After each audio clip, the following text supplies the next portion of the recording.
More than 24 hours, the polls will open here in New Mexico and all across the country. And in just a few hours, election workers will start to count a record number of ballots from people who voted early in Bernalillo County. News 13's David Romero is live in downtown Albuquerque with more. David, it was a busy weekend for sure. Very busy indeed, Elizabeth, and of course those polls were busy for the final weekend to vote early for the 2012 election came and went. Now that was for voting early purposes only. Now the Bernalillo County Clerk's website says that a total of 149,904 people voted early. That shatters the 2008 figure of 126,000 early voters.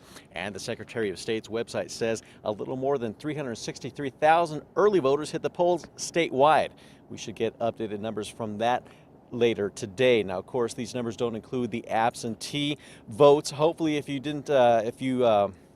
mailed one out already, it's because it doesn't have to be in the county's clerk's hands until about 7 p.m. tomorrow night. So hopefully you did get it out early enough that you accounted for the travel time through the snail mail, and it'll be in their hands by that appropriate time tomorrow. Back to you. All right, David, thank you. Now, if you didn't get that absentee ballot in the mail, you can always drop it off at any polling place on Election Day. By the way, the polls are open at 7 a.m. through 7 p.m. tomorrow. We will have all the information you need to know about Election Day on KRQE.com.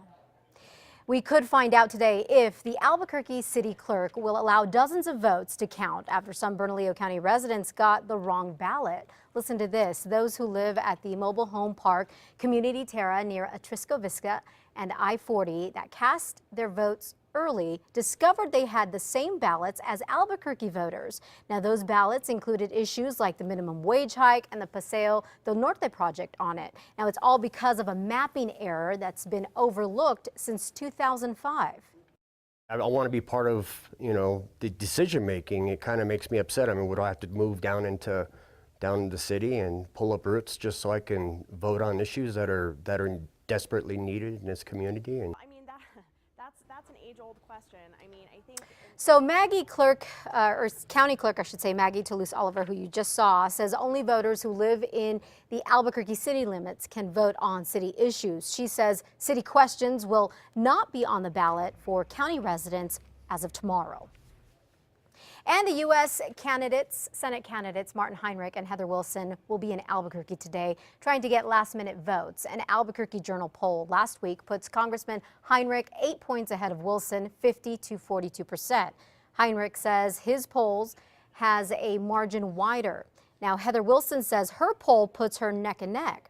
Representative Heinrich will be at a rally outside the UNM Student Union building at 12:30 this afternoon. Wilson will hold a Get Out the Vote event at her campaign headquarters off of San Mateo near Osuna at 5:30 tonight. And former New Mexico Governor Gary Johnson is getting ready for his last presidential debate. Johnson's running as a Libertarian and has this debate with other third-party candidates in Washington last night. Even though he is a very long shot to win the election, Johnson is still having an effect on it. And we suspect here in New Mexico, he will be taking more votes from Mitt Romney than President Obama come election night. Gary Johnson has one debate left. That is tonight against Jill Stein, who's running for the Green Party on election night. Mr. Johnson will be here in town having an election party at the Hotel Albuquerque.